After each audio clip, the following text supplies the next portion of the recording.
하나님의 말씀 보겠습니다. 하나님의 말씀은 사사기 12장 1절에서 15절 말씀입니다. 사사기 12장 1절에서 15절까지 말씀을 보겠습니다. 에브라임 지파 사람이 싸울 준비를 하고 요단강을 건너 사본으로 와서 입다에게 말하였다. 너는 왜 암몬 자손을 치러 건너갈 때에 우리를 불러 같이 가지 않았느냐? 우리가 너와 내 집을 같이 불태워 버리겠다. 그러자 입다가 그들에게 말하였다. 나와 나의 백성이 암몬 자손과 힘겹게 싸울 때에 내가 너희를 불렀으나 너희는 나를 그들의 손에서 구하여 주려고 하지 않았다. 너희가 구하려 오지 않은 것을 보고 내가 목숨을 걸고 암몬 자손에게 쳐들어가니 주님께서는 그들을 나의 손에 넘겨주셨다. 그런데 어찌하여 오늘 너희가 이렇게 올라와서 나를 대항하여 싸우려고 하느냐? 입다는 길르앗 사람들을 모두 불러 모아 에브라임 지파 사람들과 싸워 무찔렀다. 에브라임 사람들은 평소에 늘 길르앗 사람을 보고 너희 길르앗 사람은 본래 에브라임에서 도망친 자들이요 에브라임과 므낫세에 속한 자들이다 하고 말하였다. 길르앗 사람들은 에브라임 사람을 앞질러서 요단강 나루를 차지하였다. 도망치는 에브라임 사람이 강을 건너가게 해달라고 하면 길르앗 사람들은 그에게 에브라임 사람이냐고 물었다. 그가 에브라임 사람이 아니라고 하면 그에게 십볼렛이라는 말을 발음하게 하였다. 그러나 그가 그 말을 제대로 발음하지 못하고 시보렛이라고 발음하면 길르앗 사람들이 그를 붙들어 요단강 나루트에서 죽였다. 이렇게 하여 그때에 죽은 에브라임 사람의 수는 4만 2천 명이나 되었다. 길르앗 사람 입다는 6해 동안 이스라엘 사사로 있었다. 입다는 죽어서 길르앗에 있는 한 성읍에 묻혔다. 그 뒤에 베들레헴의 입산이 이스라엘 사사가 되었다. 그에게는 아들 30명과 딸 30명이 있었는데 딸들은 다른 집안으로 출가시키고 며느리들도 다른 집안에서 30명을 데려왔다. 그는 7해 동안 이스라엘의 사사로 있었다. 입사는 죽어서 베들레헴에 묻혔다. 그 뒤에 스불론 사람 엘론이 이스라엘의 사사가 되었다. 그는 10년 동안 사사로 있으면서 이스라엘을 다스렸다. 스불론 사람 엘론은 죽어서 스불론 땅에 있는 아얄론에 묻혔다. 그 뒤에 비라돈 사람 히엘의 아들 압돈이 이스라엘 사사가 되었다. 그에게는 40명의 아들과 30명의 손자가 있었는데 그들은 낙이 70마리를 타고 다녔다. 그는 8해 동안 사사로 있으면서 이스라엘을 다스렸다. 비라돈 사람 히렐의 아들 압돈은 죽어서 아말렉 사람의 산간 지방에 있는 에브라임 땅 비라돈에 묻혔다. 아멘. 오늘 우리가 읽은 본문에 보면 사사 입다가 암몬 자손들과 전쟁에서 대거 승리하고 돌아왔을 때에 모든 이스라엘 사람들이 기뻐했습니다. 그렇지 않겠습니까? 얼마나 기쁜 소식이고 즐거운 일이겠습니까? 하지만 에브라임 사람들은 어찌하여 우리를 불러 너와 함께 전쟁에 가게 하지 않았느냐 하면서 불평과 원망을 하면서 우리가 반드시 너와 내 집을 불사르겠다라고 협박을 합니다. 이때 입다가 에브라임 사람들에게 이렇게 말하죠. 나와 나의 백성이 암몬 자손과 힘겹게 싸울 때에 내가 너희를 불렀으나 너희는 나를 그들의 손에서 구하려 주지 않았다. 너희가 구하려 오지 않은 것을 보고 내가 목숨을 걸고 암몬 자손에게 쳐들어가니 주님께서는 그들을 나의 손에 넘겨주셨다. 그런데 어찌하여 오늘 너희가 이렇게 올라와서 나에 대하여 대항하여 싸우려고 하느냐라고 대답을 하고 있습니다. 에브라임 지파는 이스라엘 지파 중 가장 큰 지파인데 천한 신분으로 길라 사람의 머리가 된 입다가 자기들과 한마디의 상의도 없이 암몬 자손과 싸운 것이 자기들의 자존심을 상하게 했던 것이죠. 그래서 암몬 자손과의 전쟁에서 대거 승리하고 돌아왔을 때 모든 이스라엘 사람들이 기뻐했지만 에브라임 사람들은 형제의 승리의 기쁨을 즐기기는커녕 오히려 불평하면서 형제의 성공을 시기한 겁니다. 이들은 기드온에 대해서도 같은 경우 같은 불평을 하였습니다. 사사기 8장 1절에서 3절에 보면 그 내용이 나오죠. 우리는 이들의 불평과 원망이 습관일 수 있다라고 생각합니다. 기드온에게 불평을 할 때는 유순한 대답에 물러갔지만 그들의 세력이 더해지자 또다시 불평과 원망을 합니다. 사람은 누구나 불평이나 원망을 할 수 있습니다. 그러나 습관적으로 불평하는 사람을 출애굽한 백성에게도 발견할 수 있습니다. 민수기 11장에 언급된 다벨라에서의 불평 사건을 필두로 이스라엘 백성들은 조금만 힘들어도 하나님을 원망하고 하나님의 은혜를 망각하는 그들의 습관적인 불평의 그런 모습들을 볼 수 있습니다. 이는 그들이 과거 이집트에서 있을 때 노예로 끊임없이 원망 불평하는 습관이 아직도 그대로 답습되고 있다는 사실입니다. 불평이나 원망은 자신에게나 타인에게 유익을 주지 못합니다. 우리는 형제가 하나 되고 형제의 기쁨에 동참하기 위해서는 하나님의 뜻을 먼저 발견해야 합니다. 그리고 형제들이 지금 어떤 상황에 빠져 있는지 관심을 가지고 돌아보아야 합니다. 그래서 위로해주고 기도해주고 품어주고 또한 때로는 재물이 필요한 자에게는 도움을 줄 수 있는 그런 도움을 주는 형제가 되어야 할 겁니다. 형제를 돕는 자로 귀중히 여기고 또한 자원하는 마음과 기쁨으로 형제의 기쁨에 동참하는 참된 그리스도인의 모습으로 우리는 이 땅 가운데 살아가야 할 것이며 또한 주변에 있는 목원들이나 또한 어려운 영혼들을 돌아볼 수 있는 그런 귀중한 마음이 우리 가운데 필요하고 하나님이 그 마음을 기뻐 받으실 것입니다. 계속해서 말씀해 보면 에브라임 사람들은 길랏 사람은 본래 에브라임에서 도망한 자로서 에브라임과 므낫세 중에 있다라고 비방합니다. 이는 길랏 사람들이 에브라임 지파에서 도망친 분파주의자 또는 망명자들이라는 의미이며 또한 길랏 사람들은 에브라임과 므낫세 지파의 땅에 흩어져 사는 자들에 불과하다는 말입니다.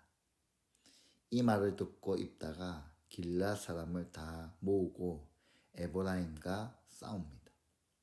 그래서 길랏 군대가 요단 그 나루트를 점령하고 그것을 통과하여 도망한 에브라임 사람을 잡아 죽입니다. 그러자 길랏 군대를 두려워하는 에브라임 사람들이 그들의 신분을 숨기고 에브라임 사람이 아닌 척 하였지만 에브라임 사람들의 발음을 들어보고 그들을 식별하여 죽이는데 이 전쟁에서 에브라임 사람 4만 2천 명이 죽었습니다. 길랏 사람들은 에브라임 지파에서 도망친 분파주의자 또는 망명자들이 아니기에 이 말들은 근거가 없는 험담이었습니다. 길랏 사람들은 므낫세 지파의 한 분파로서 길랏의 후손이지 에브라임에게 속하지 않습니다. 하지만 이러한 말들은 전쟁에 참여하지 못한 약점을 지파의 권위로 감추려고 한 자존심의 결과이기에 이런 험담은 입다와 길랏 사람들을 심히 극분시켰고 전쟁을 일으켜 형제 4만 2천 명을 죽이는 결과가 되었습니다. 언제든지 날카로운 비난의 욕설과 모욕은 분쟁을 일으킵니다. 짐승은 굶주림을 참지 못하지만 사람은 남으로부터의 모욕을 참지 못한다고 말합니다. 그래서 잠언 15장 1절에 보니 유순한 대답은 분노를 쉬게 하여도 과격한 말은 노를 격동하느니라 라고 말씀합니다. 우리는 형제에게 모욕이나 헌담을 해서는 안 될 겁니다.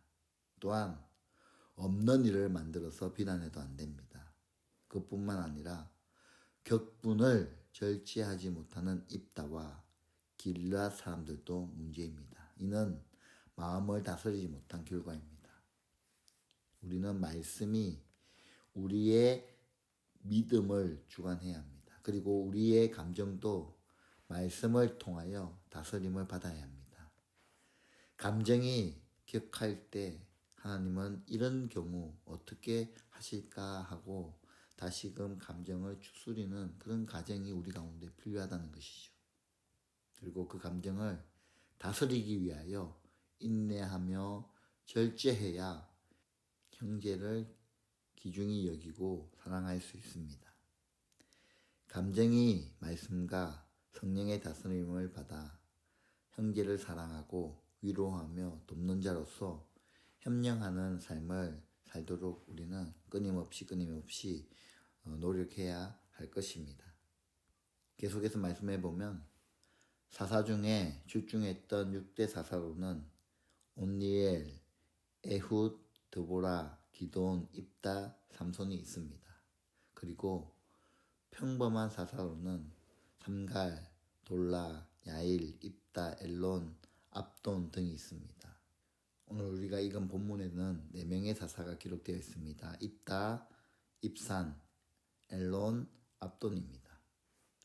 입다는 생명을 걸고 대승리를 얻고 이스라엘을 구원하였으나 자식 없는 생애를 보낸 후 이름 없는 무덤에 장사되었습니다. 입산의 생애는 매우 짧게 언급되어 있지만 그 짧은 말씀 속에서도 풍성한 은혜를 얻을 수 있습니다. 입산은 아들과 딸을 각각 30명씩 거느린 매우 유복한 사람이었습니다. 입산은 비록 평범한 사사였지만 날쌔고 영맹스러운 지도자였음을 알 수 있습니다. 왜냐하면 그의 이름의 뜻이 바로 날쌘이라는 뜻을 가지고 있기 때문입니다. 그는 자기 직무에 충실함으로써 다복한 그런 복을 받았습니다. 압돈은 아무 일을 했다라고 기록되지 않으나 4명의 아들과 손자 30명을 거느리며 그 무덤은 자세히 기록되어 있습니다. 그런데 입사는 30명의 아들과 30명의 딸을 시집 보내느라고 고생한 것으로 칭찬을 받아도 될 훌륭한 아버지였습니다. 그러나 그는 한 나라의 지도자요, 사명을 부여받는 사명자요, 이스라엘의 등대 역할을 해야 하는 사람이었습니다. 이러한 일을 하라고 하나님께서는 그러한 지위를 부여하였을까요? 또한 압돈이 아들 40명과 손자 30명이 있어 어린 낙이 70마리를 탔다라고 하는데 어린 나귀를 탄다는 것은 이스라엘 사회에서 높은 지위와 연관되어 있어서 그가 가족, 족벌 정치를 하였다라고 볼 수 있습니다. 곧 그는 섬기는 지도자가 아니라 군림하는 지도자라고 볼 수 있습니다. 인간의 존재 목적은 무엇입니까? 인생의 희로애락을 다 누려보았던 솔로몬은 노년의 생을 해고하면서 전도서 12장 13절에 이래 결국을 다 들었으니 하나님을 경외하고 그의 명령을 지킬지어다. 이것이 모든 사람의 본분입니다. 라고 말씀함으로써 하나님의 말씀을 지키는 것이 본분임을 말씀하고 있습니다. 사도 바울은 고린도전서 10장 31절에 보니 그런즉 너희가 먹든지 마시든지 무엇을 하든지 다 하나님의 영광을 위하여 하라라고 말씀하고 있습니다. 그래서 우리의 존재의 목적은 확실합니다. 이 목적을 상실하면 우리는 존재의 가치를 잃어버리고 맙니다. 우리의 사명을 우리는 잘 감당해야 합니다. 이 땅에서 돈 많이 벌고 자녀들 잘 키워서 결혼 잘 시키는 것이 목적일 수 있지만 이는 삶의 과정에서 하나님께서 주어진 삶의 방식이지 결코 목적이 될 수 없습니다. 하나님께서 우리를 이 땅에 보내심은 하나님의 목적을 이루기 위하여 보내주셨기에 하나님의 뜻을 깨닫고 이를 위하여 사는 것이 하나님의 영광이요 존재의 목적일 것이죠. 평범한 삶이지만 삶의 과정에 하나님의 다스림을 받아 하나님의 나라를 세우고 확장하는데 우리의 삶을 드리도록 그것이 존재의 목적이 될 수 있도록 우리는 그런 삶의 목적을 가지고 또 이 땅 가운데 승리하는 삶, 기쁨의 삶을 살아가시는 저와 여러분의 삶이 되시기를 주 예수 그리스도의 이름으로 축원합니다. 기도하겠습니다. 하나님 감사합니다. 오늘도 말씀 앞에 거하게 하시고 예배의 자리에 나오게 하심을 감사합니다. 우리의 존재 목적을 분명히 알게 하시고 또한 그 목적대로 사용되어지는 저희들의 삶이 되길 소망합니다. 불평분만하지 않고 또한 원망하지 아니하며 형제를 돌아볼 수 있는 그런 은혜가 우리 삶 가운데 있기를 소망하며 이 땅 가운데 하나님이 원하시는 그런 기쁨의 삶을 살아가는 저희들의 삶이 될 수 있도록 은혜 베풀어 주시고 믿음 다하여 주시옵소서. 날마다 주님과 동행하는 삶, 또 성령 충만한 삶 저희들 살아가게 하시고 우리 가정 가운데 베풀어 주신 그 은혜를 날마다 기억하며 감사하며 하나님 앞에 나아가는 저희들의 삶이 될 수 있도록 축복하여 주시옵소서. 또 우리 마음 가운데 가정 가운데 여러 가지 기도 제목과 소망이 있습니다. 하나님 모든 것들이 풀어지는 은혜가 있게 하여 주시고 기도할 때에 눈물 흘릴 때에 우리의 기도를 들으시고 응답하시는 그 신실하신 하나님이 은혜 베풀어 주시고 인도하여 주시고 이끌어가 주시옵소서.